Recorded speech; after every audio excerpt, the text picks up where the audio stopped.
करते हैं। आइए आज हम भूगोल की चर्चा करते हैं। जैसा कि आप सभी को पता है, प्रत्येक विषय में एक शाब्दिक अर्थ निहित होता है। इसी प्रकार से भूगोल शब्द है, उसका अगर हम संधि विच्छेद करके देखते हैं, भूगोल दो शब्दों के मेल से बना है, भू प्लस में गोल। भू का अर्थ होता है भूमि, धरा, धरातल। उसी प्रकार से गोल का अर्थ पृथ्वी के आकार या आकृति से है।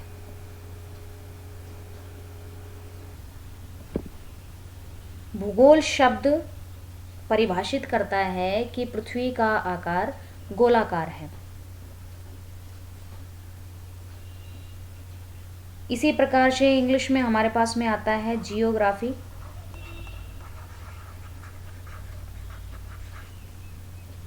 इसमें जियो का अर्थ होता है भूमि और ग्राफी का मतलब होता है अध्ययन करना या वर्णन करना।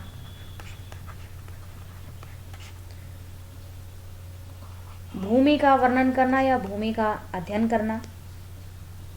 इसी प्रकार से ग्रीक भाषा का एक शब्द है जीई, जिसका अर्थ होता है भूमि, और दूसरा हमारे पास में एक वर्ड आता है ग्राफो। इसका ये अर्थ होता है वर्णन करना। इस प्रकार से हमारे पास में हिंदी का एक शब्द है भूगोल, तो उसका अर्थ होता है भूमि गोलाकार है या भूमि के बारे में अध्ययन करना भूगोल है। इसी प्रकार से इंग्लिश का एक शब्द है जियोग्राफी, जिसका हम संधि विच्छेद करके देखते हैं तो भूमि का अध्ययन करना या वर्णन करना। अर्थात संपूर्ण अर्थ यह हुआ कि पृथ्वी की आकृति गोलाकार है, इसका अध्ययन करना भूगोल कहलाता है। पृथ्वी की आकृति गोलाकार नहीं है। एक बात याद रखें, अर्थ है पृथ्वी का आकार गोलाकार नहीं है। पृथ्वी अपने ध्रुवों के ऊपर से एक बोल की भांति, एक बोल को अगर हम लें और उसको दोनों तरफ से ऊपर और नीचे से जब हम पिचका दें या उसको दबा दें, तो ध्रुवों के ऊपर से पृथ्वी है वो चपटी है, जैसा कि हम सुनते हैं। तो पृथ्वी की जो एक्चुअल आकृति है वो लधवक्ष गोलाभ है। लधवक्ष गोलाभ, जिसको हम इंग्लिश में कहते हैं जियोड। तो पृथ्वी का आकार का अगर क्वेश्चन आता है कि पृथ्वी की आकृति या पृथ्वी का आकार कैसा है, तो हम कहेंगे लधवक्ष गोलाभ है। और संपूर्ण जब ज्योग्राफी का जब हम अर्थ जानते हैं तो उसमें कहेंगे कि पृथ्वी तल पर पाई जाने वाली सभी भौतिक व मानवीय वस्तुओं का अध्ययन करना किस संदर्भ में, उसकी स्थिति और वितरण के संदर्भ में। पृथ्वी तल पर पाई जाने वाली सभी जो वस्तुएं हैं उनका उनकी स्थिति और वितरण के अनुसार अध्ययन करना। जैसे एक हो गया स्थिति और दूसरा हो गया हमारे पास वितरण। ज्योग्राफी बेसिकली इन दो ही चीज़ों का वर्णन प्रस्तुत करती है हमारे पास। किसी भी पृथ्वी तल पर पाई जाने वाली जो भी वस्तु है उसकी स्थिति, और स्थिति शब्द से तात्पर्य है कि उसमें दो चीज़ें आती हैं। स्थिति में दो चीज़ों से मिलकर के बनती है स्थिति, एक अक्षांश और दूसरी हमारे पास में है देशांतर। तो अक्षांश रेखाएं जो पृथ्वी के ऊपर क्षैतिज रूप से खिंची हुई रेखाएं होती हैं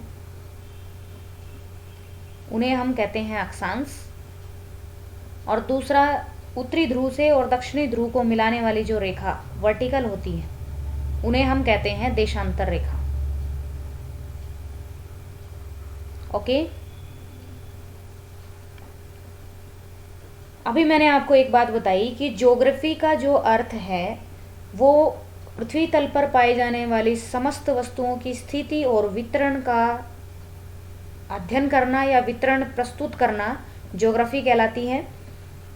उसमें मैंने बताया आपको भौतिक वस्तुएं, भौतिक वस्तुओं से तात्पर्य है कि जैसे पर्वत है, पठार है, मैदान है, वनस्पति, मृदा है, चट्टानें, नदियाँ, समुद्र, महाद्वीप, जो नेचर मेड वस्तुएं हैं हमारे पास, जो कि प्रकृति ने बनाई हैं, प्रकृति ने हमें प्रदत्त की हैं, उन सभी वस्तुओं का अध्ययन किया जाता है, जिन्हें हम क्या कहते हैं, भौतिक वस्तुएं। और दूसरा हमारे पास में एक कारक आता है मानवीय कारक, यानी मानवीय वस्तुओं का अध्ययन करते हैं। तो इस फैक्टर में हम सबसे पहले मानव का अध्ययन करेंगे, मानव के अधिवास का अध्ययन करेंगे और मानव के द्वारा किए जाने वाले क्रियाकलाप का अध्ययन करेंगे, अर्थात कौन कौन से कार्य मनुष्य अपनी आजीविका चलाने के लिए करता है। और इसके बाद हम जैसे मनुष्य के द्वारा निर्मित पुल, बांध, नहरें, कृषि, उद्योग या मानव के द्वारा निर्मित परिवहन मार्ग इत्यादि का अध्ययन हम इसके अंतर्गत करते हैं। भूगोल की एक परिभाषा है कि भूगोल एक वैज्ञानिक विषय है।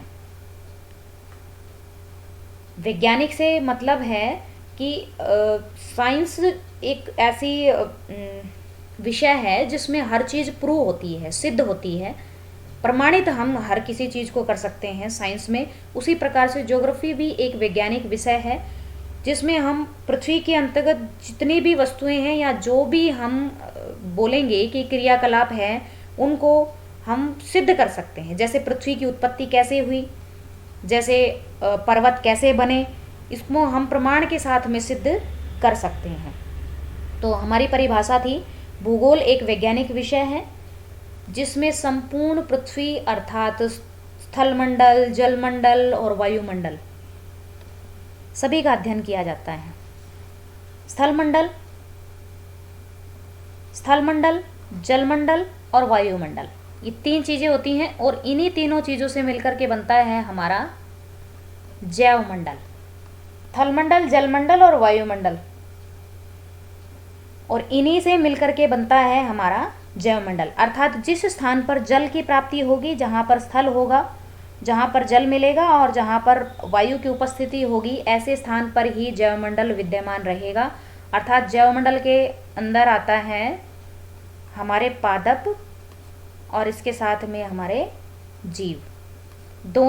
जब ये दोनों मिलकर के पर्यावरण के साथ जब अंतर संबंध स्थापित करते हैं, उसी संपूर्ण भाग को क्या कहा जाता है, जैवमंडल कहा जाता है। भूगोल के अंदर हम अध्ययन करेंगे कि पृथ्वी तल पर पाए जाने वाली समस्त वस्तुएं या तो वो भौतिक हैं या मानवीय हैं, सभी का अध्ययन किया जाता है। और एक मैंने पीछे बताया आपको, स्थिति का अध्ययन करेंगे, अक्षांश और देशांतर।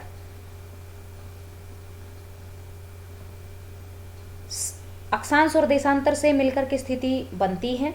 इसके साथ ही हम किसी वस्तु जो हमें मिल रही है उसका वितरण प्रस्तुत करेंगे, हम उसका डिस्ट्रीब्यूशन बताएंगे कि जैसे एक स्थान पर कोयला मिल रहा है तो दूसरे स्थानों पर और कहाँ कहाँ कोयला प्राप्त हो रहा है हमें। इसी प्रकार से जैसे मानव है वो कहाँ कहाँ पाए जा रहे हैं, जैसे मृदा का जो प्रकार हैं वो कहाँ कहाँ हमें मिल रही हैं। तो इस प्रकार से किसी भी वस्तु की स्थिति और वितरण के संदर्भ में जब हम अध्ययन करते हैं तो उसे हम भूगोल कहते हैं। इसके बाद हमारे पास आता है कि भूगोल के जनक। आपने पहले भी सुना होगा कि एक है इरेटास्थनीज,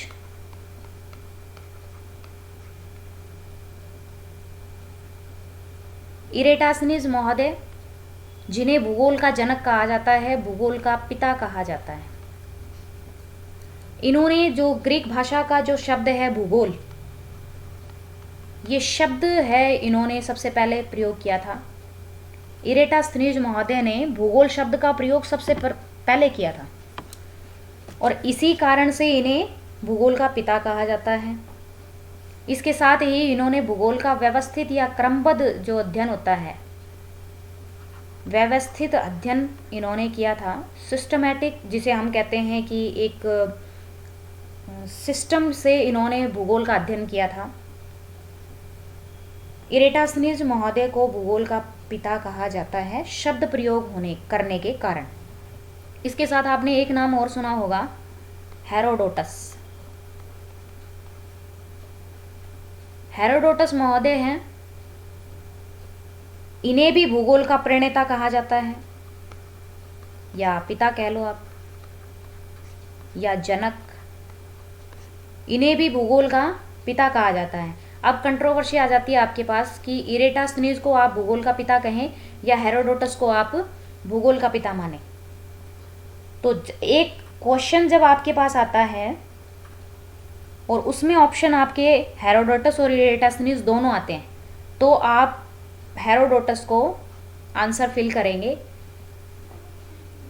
क्योंकि हेरोडोटस महोदय ने सर्वप्रथम भूगोल पर कार्य किया था। सर्वप्रथम इन्होंने भूगोल का अध्ययन किया था और इसी कारण से इन्हें भूगोल का पिता कहा जाता है। इन्हें तो हिस्ट्री का भी पिता कहा जाता है, इन्हें हिस्ट्री का भी पिता कहा जाता है, क्योंकि इन्होंने मैक्सिमम जो कार्य था वो हिस्ट्री में किया था, बट इन्होंने भूगोल के अंदर भी अपना योगदान दिया है। और सर्वप्रथम भूगोल में योगदान देने वाले जो विद्वान हैं वो हेरोडोटस महोदय हैं, और इसी कारण से इन्हें भूगोल का प्रणेता कहा जाता है, पिता कहा जाता है। इसके बाद इन्होंने 2 पुस्तकें लिखी हैं और उनका नाम है जस्ट पीरियोडस और पेरिप्लस। इनकी 2 पुस्तकें थी, जस्ट पीरियोडस और पेरिप्लस। जस्ट पीरियोडस में इन्होंने जो स्थल भाग, 3 स्थल भाग इन्होंने बताए थे, और इसके साथ इन्होंने पेरिप्लस में महासागरों का या जलीय भाग का जो विवरण प्रस्तुत किया था वो पेरिप्लस में, यानी महासागरों का विवरण इन्होंने पेरिप्लस में बताया था।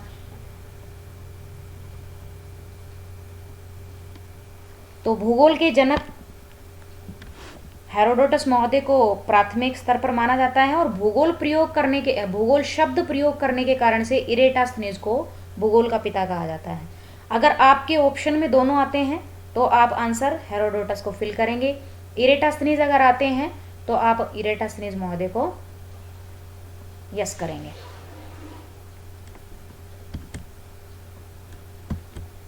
इसके बाद हमारे पास में आती है भूगोल की शाखाएं। तो मैंने जैसे आपको बताया कि भूगोल के अंतर्गत हम 2 भौतिक या मानवीय वस्तुओं का अध्ययन करते हैं। इसी प्रकार से भूगोल की शाखाएं भी 2 प्रकार की हैं, एक है भौतिक भूगोल की शाखा और एक है मानव भूगोल की शाखा। भूगोल की अन्य शाखाएं हैं जो कि इनका सब डिवीजन है, जैसे भौतिक भूगोल, यानी जिसको हम फिजिकल ज्योग्राफी कहते हैं, भौतिक भूगोल। भौतिक भूगोल के अंदर भी बहुत सारी शाखाएं आती हैं, जैसे हम किन किन का अध्ययन करेंगे। सबसे पहले हम इसमें रॉक्स का अध्ययन करेंगे, पृथ्वी की उत्पत्ति किस प्रकार से हुई, और पृथ्वी की उत्पत्ति होने के पश्चात जो यहाँ की चट्टानें हैं, यानी जो दृढ़ भूखंड होते हैं उन्हें हम चट्टानें कहते हैं। जो दृढ़ भूखंड हैं धरातल के उन्हें हम चट्टानें कहते हैं। और यहाँ जो चट्टानें हैं उनके प्रकार 3 प्रकार के होते हैं, जैसे आग्नेय चट्टानें, अवसादी चट्टानें तथा कायांतरित चट्टानें। आग्नेय चट्टान, आग्नेय की जो चट्टानें होती हैं वो आग से निर्मित होती हैं, और जैसा आपको पता है कि पृथ्वी के आंतरिक भाग में जो तप्त अवस्था में लावा है वो जब धरातल पे आता है और जमा हो जाता है, जब ठंडा होने के बाद जम जाता है, उससे जो चट्टानें हमें मिलती हैं उन्हें आग्नेय चट्टानें कहते हैं। और ये आग्नेय चट्टानें भी 2 प्रकार की होती हैं, एक है ग्रेनाइट और दूसरी है बेसाल्ट। ग्रेनाइट है उससे पर्वत बने होते हैं, और महासागर की तली में जो होता है वो जो चट्टानें होती हैं उन्हें हम बेसाल्ट के नाम से जानते हैं। ग्रेनाइट धातु है, ग्रेनाइट जो चट्टानें हैं वो हल्की होती हैं और बेसाल्ट जो है वो भारी होती हैं। ठीक है, इसके बाद हमारे पास आती है अवसादी चट्टानें। जो ये हमारे पास आग्नेय चट्टानें हैं, जैसे कोई पर्वत है यानी ग्रेनाइट है, अब वहाँ से कोई नदी है और इरोजन करके जब वो उस चट्टान को ला रही है और परत दर परत कहीं निक्षेपित कर रही है, जो चट्टानें जैसे जलोढ़ मिट्टी है, जलोढ़ मिट्टी के जो स्तर बन जाते हैं, उसी प्रकार से ये जो चट्टानें हैं अवसादी चट्टानें, इनकी लेयर्स बनी होती हैं, इनमें जीवांश के अंश है वो पाए जाते हैं। थर्ड हमारे पास है कायांतरित चट्टानें। कायांतरित चट्टानें वे चट्टानें होती हैं जो ताप और दाब के कारण से अपना रूप परिवर्तित कर लेती है। ठीक है, ये अवसादी भी हो सकती है और आग्नेय चट्टानें हो सकती है। ये दोनों चट्टानें जब अपना रूप परिवर्तित कर लेती है तो कहलाती है कायांतरित चट्टानें। जैसे चूना पत्थर से संगमरमर बन जाता है। खनिज, नेक्स्ट हम इसमें अध्ययन करेंगे खनिज का। तो एक जो मिनरोलॉजी जो पढ़ते हैं जियोलॉजी वाले, और हमारे यहाँ पर जो खनिजों का हम अध्ययन प्रस्तुत करते हैं वो हम स्थिति और वितरण के संदर्भ में प्रस्तुत करेंगे। मिनरल्स यानी खनिज किसे कहते हैं? तो भूगर्भ को खोदकर निकाले जाने वाले जो तत्व हैं या पदार्थ हैं उन्हें हम खनिज कहते हैं। इसमें आगे बहुत डीपली जो स्टडी है वो हम एक क्लास में करेंगे। नेक्स्ट हमारे पास आती है लैंडफॉर्म्स यानी स्थलाकृतियाँ। इसमें हम पृथ्वी के जो उच्चावच होते हैं यानी ऊंचे और नीचे भाग हैं उनका हम अध्ययन करते हैं। जैसे महासागर है, महाद्वीप है,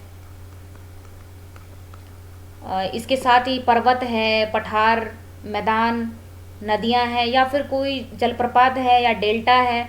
जो भी हमें लैंडफॉर्म्स जो हमारे धरातल पर बनी हुई दिखती हैं उनका अध्ययन हम स्थलाकृतिक भूगोल या फिर लैंडफॉर्म्स के अंतर्गत करते हैं। इसके बाद अगली हमारी जो शाखा है वो मृदा भूगोल होती है, जिसमें सॉइल्स का अध्ययन करते हैं। सॉइल्स यानी मिट्टी किसे कहते हैं? धरातल के ऊपर की जो परत होती है, सबसे ऊपर वाली जो परत होती है, जो लेयर होती है, उसे हम मिट्टी कहते हैं। और मिट्टी के प्रकार जलोढ़ मिट्टी, काली मिट्टी, लाल मिट्टी, लेटेराइट मिट्टी, ये सभी मिट्टियों के प्रकार हैं जो हम मृदा भूगोल के अंदर पढ़ते हैं। नेक्स्ट हम एनिमल्स का अध्ययन करते हैं भूगोल की शाखा में, जिसे हम मैंने पहले पीछे बताया आपको कि जैव मंडल में दो चीज़ें पाई जाती हैं, एक प्लांट्स और एक एनिमल। यानी जैव भूगोल जो हमारा होता है एक शाखा, जिसमें हम अध्ययन करते हैं जीवों का और पादपों का। अब प्लांट्स के अंतर्गत हम वनों के प्रकार पढ़ते हैं। जैसे पर्वतीय वन है, उष्णकटिबंधीय सदाबहार वन है, सदाबहार वन जिन्हें हम सैलवाज कहते हैं। ये हमारे जो भूमध्य रेखा के निकटवर्ती क्षेत्रों में पाए जाते हैं, क्योंकि यहाँ पर साल भर वर्षा होती है और साल भर वर्षा होने के कारण से इन वृक्षों के जो पत्ते हैं वो सदा हरे भरे रहते हैं और इन्हीं कारण से सदाबहार वन इन्हें कहा जाता है। नेक्स्ट हम जल का अध्ययन करेंगे। नेक्स्ट इसमें हम जल के बारे में अध्ययन करेंगे। जल, नेक्स्ट हमारा टॉपिक है वायुमंडल। वायुमंडल का अध्ययन हम करते हैं, या वायुमंडल की जो शाखा है उसका हम अध्ययन करते हैं। भूगोल की शाखा के अंतर्गत इसको सम्मिलित किया गया है वायुमंडल को। तो वायुमंडल क्या होता है? हमारे चारों तरफ का ऐसा आवरण जिसमें विभिन्न गैसें, धूलकण एवं जलवाष्प पाए जाते हैं, उसे हम वायुमंडल कहते हैं। इसमें हम वायुमंडल की बहुत सारी परतें, क्षोभमंडल, समताप मंडल, मध्य मंडल, आयन मंडल, बहिर्मंडल, तापमंडल, इन सभी का जो हम अध्ययन प्रस्तुत करते हैं। नेक्स्ट हम इसमें स्टडी करेंगे रिवर्स एंड वाटर बॉडीज। तो जो नदियों के प्रकार सदावाहिनी और मौसमी नदियां हैं उनका हम अध्ययन करते हैं। इसके साथ हम जली वाटर बॉडीज़ यानी जो भी झीलों में हमें जल मिलता है या नदियों में हमें जल मिलता है, झील है, नदियां हैं, समुद्र है, सागर है, इन सभी का अध्ययन हम किस में करते हैं? वाटर बॉडीज़ के अंतर्गत। जितना भी हमें जल प्राप्त होता है उसका अध्ययन हम भूगोल के अंतर्गत करते हैं। इसके आगे हमारे पास में है एनवायरनमेंट, पर्यावरण।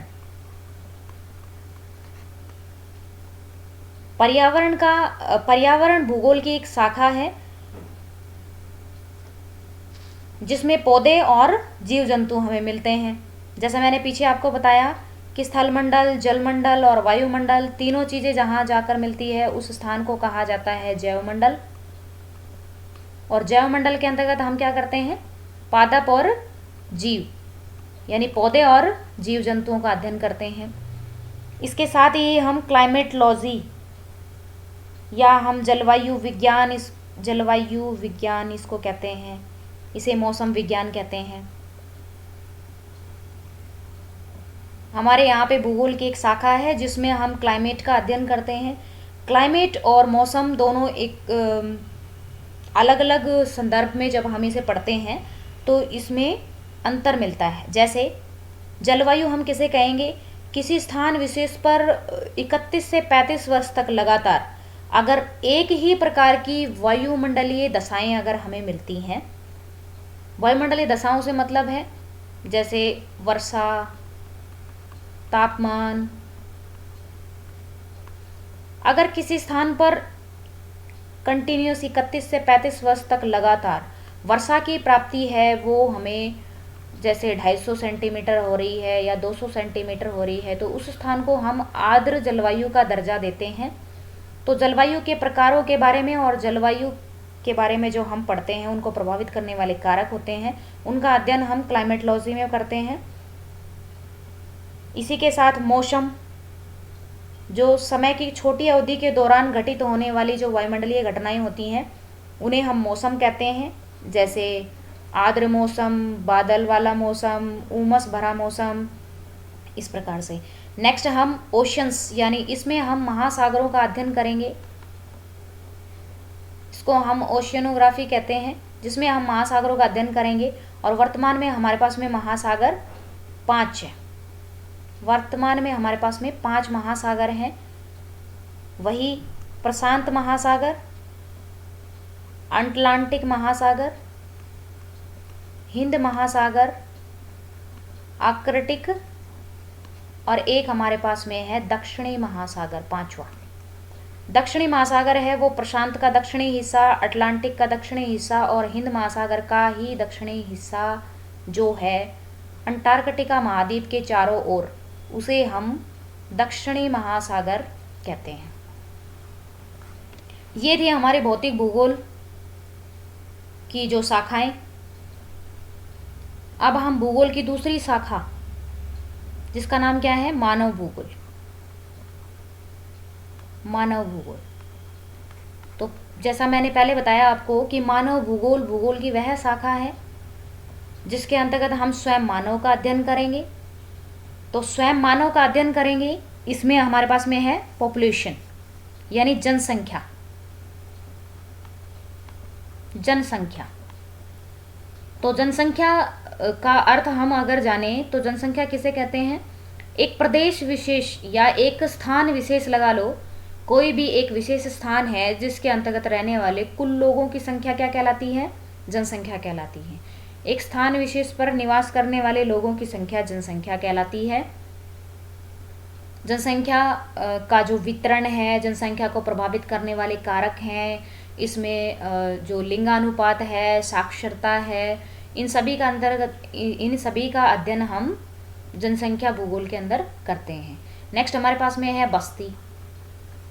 बस्ती भूगोल इसे हम कह सकते हैं या सेटलमेंट ज्योग्राफी कहते हैं। ये भूगोल की शाखा है, इसमें हम स्वयं मानव का अध्ययन हम करेंगे पॉपुलेशन में, और मानव के घर का यानी मानव के निवास स्थान का अध्ययन हम बस्ती भूगोल के अंतर्गत करते हैं। तो बस्ती कितने प्रकार की होती है, 2 प्रकार की, ग्रामीण बस्ती और नगरीय बस्ती। ग्रामीण बस्ती जहाँ पर 75% लोग कृषि कार्यों में लगे रहते हैं, उन्हें उस क्षेत्र को हम क्या कहते हैं, ग्रामीण क्षेत्र या ग्रामीण बस्ती कहते हैं। और जहाँ 75% जनसंख्या है वो गैर कृषि कार्यों में, गैर कृषि कार्यों से तात्पर्य है कि विनिर्माण उद्योग हो सकता है, जैसे लुगदी से कागज बनाना, जैसे कारखाने या उद्योग फैक्ट्री या सेवा क्षेत्र में लगे हुए हो सकते हैं। तो अगर 75% पॉपुलेशन किसी स्थान की अगर गैर कृषि कार्यों में लगी रहती है तो हम उस क्षेत्र को नगरीय बस्ती या नगरीय क्षेत्र कहते हैं। इसके साथ हमारे पास है इकोनॉमिक एक्टिविटीज यानी आर्थिक क्रियाएं, तो इसे हम आर्थिक भूगोल कहते हैं। आर्थिक भूगोल जो भूगोल की शाखा है उसमें हम पढ़ते हैं मानव के द्वारा किए जाने वाले क्रियाकलाप। तो मानव कितने क्रियाकलाप करता है? 4 प्रकार के, प्राथमिक, द्वितीय, तृतीय और चतुर्थ। प्राथमिक क्रियाकलाप से मतलब है कि केवल अपने भरण पोषण के लिए या अपनी आजीविका चलाने के लिए जितना उत्पादन करता है या जो कार्य मनुष्य के द्वारा किए जाते हैं उन्हें हम प्राथमिक क्रियाकलाप कहते हैं। द्वितीय क्रियाकलाप होते हैं जिसमें हम विनिर्माण उद्योग को शामिल करते हैं। जब कच्चा माल होता है उससे तैयार माल जो बनाया जाता है, जैसे मैंने अभी बताया आपको कि कागज़, लुगदी से कागज़ बनाना, जैसे लकड़ी से फर्नीचर का निर्माण करना, इस प्रकार से। थर्ड जो हमारे पास सेवाएं आती हैं, तृतीय जो क्रियाकलाप है उसमें सेवाएं आती हैं, सभी प्रकार की सेवाएं, यानी जिसके बदले मनुष्य क्या करता है? पैसे लेता है और अपना श्रम श्रम वाली सेवाएं प्रदान करता है और अर्निंग करता है। ठीक है, इसे हम तृतीय क्रियाएं कहते हैं। साथ में चतुर्थ सेवाएं, चतुर्थ श्रेणी की जो क्रियाकलाप है उसमें हम उच्च श्रेणी की सेवाओं को सम्मिलित करते हैं। इसके साथ ही हमारे पास आता है परिवहन। परिवहन का अर्थ होता है किसी भी व्यक्ति को या वस्तु को एक स्थान से दूसरे स्थान पर ले जाना, परिवहन कहलाता है। परिवहन के 3 मार्ग हैं, स्थल मार्ग, जल मार्ग और वायु मार्ग। इसका अध्ययन हम परिवहन भूगोल के अंतर्गत करते हैं। रिक्रिएशनल एक्टिविटीज, मनोरंजक जो स्थान है या पर्यटक जो स्थान है, किस स्थान पर बनाए जाएं या किस स्थान पर बने हुए हैं, उन सब का अध्ययन हम रिक्रिएशनल एक्टिविटीज़ के अंतर्गत करते हैं, मानव भूगोल के अंदर करते हैं। नेक्स्ट हमारे पास में है रिलीजियस यानी धर्म। नेक्स्ट हमारे पास में है रिलीजियस, इसका अर्थ है धर्म। तो कितने धर्म के कितने अनुयायी हैं?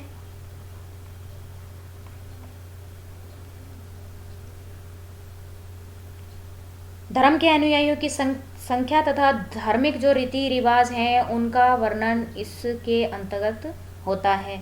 नेक्स्ट हमारे पास आता है पॉलिटिकल सिस्टम, यानी जिसे हम कहते हैं राजनीतिक मुद्दे या भू राजनीति, सामाजिक प्रथाओं को पढ़ते हैं हम इसमें। रीति रिवाजों को, राज्यों के बीच की जो सीमाएं हैं वो मनुष्य के समुदायों को पढ़ते हैं और इसमें जनजाति का विवरण हम प्रस्तुत करते हैं। जनजाति क्या होती है? एक दुर्गम स्थान पर रहती है, लोगों की संख्या कम होती है और वो बाहरी हस्तक्षेप को स्वीकार नहीं करते हैं। ऐसे लोगों के जो समूह है या समुदाय है उसे हम उस जनसंख्या के प्रकार को हम जनजातीय समूह कहते हैं। जनजातीय जो समूह होता है वो मनुष्य किसी अन्य प्रकार के हस्तक्षेप को स्वीकार नहीं करता है। और ट्राइबल्स एरिया में होता है, दुर्गम क्षेत्रों के अंतर्गत वो लोग निवास करते हैं, उनकी एक अलग प्रथाएं होती हैं, उनके अलग रिवाज होते हैं। तो इसका अध्ययन हम सामाजिक भूगोल के अंतर्गत करते हैं। जातियों, प्रजातियों के प्रकार तथा जनजातियों के प्रकार हम रेशियल के अंतर्गत करते हैं। ह्यूमन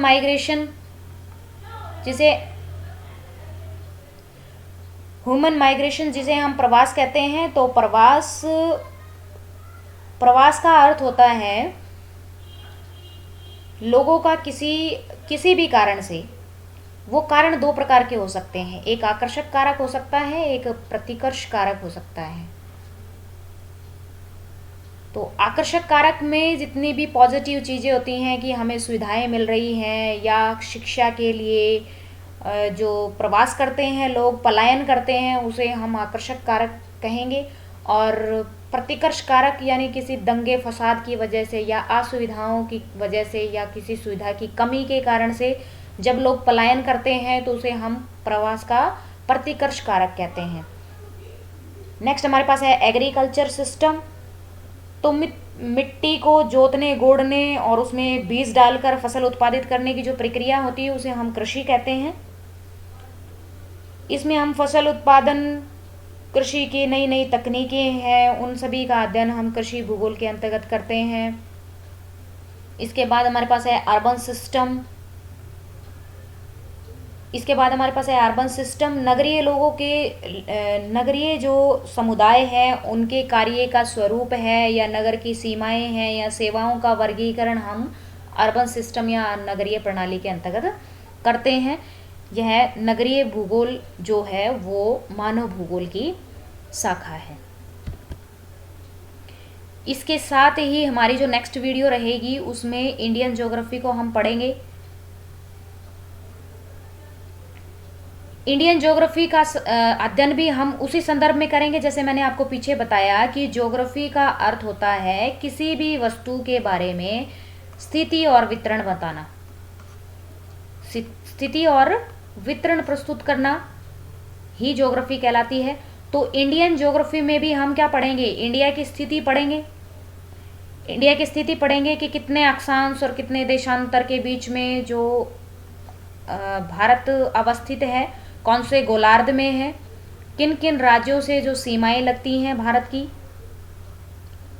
भारत के पड़ोसी देश कौन कौन से हैं, भारत के आंतरिक राज्य कौन कौन से हैं, कितने केंद्र शासित प्रदेश हैं, भारत की मिट्टियाँ कितने प्रकार की हैं, भारत का जो भौगोलिक विभाजन है, पर्वत पठार है, मैदान है, नदियाँ जो द्वीप हैं, इन सभी का विवरण हम प्रस्तुत करेंगे। भारत की स्थिति के बारे में बताएंगे कि भारत के बीचों बीच से कर्क रेखा गुजरती है, देशांतर रेखा कहाँ से गुजरती है, कौन सी देशांतर रेखा भारत के बीचों बीच से गुजरती है, और भारत पूरी तरह से उत्तरी गोलार्ध में अवस्थित है।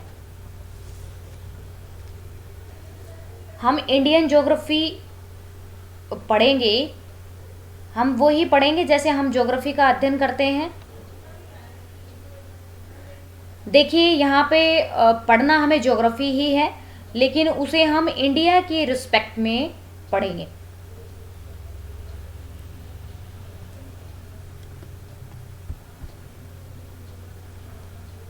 इसी के साथ ये है वीडियो का एंड, तो मिलते हैं नेक्स्ट वीडियो में। धन्यवाद।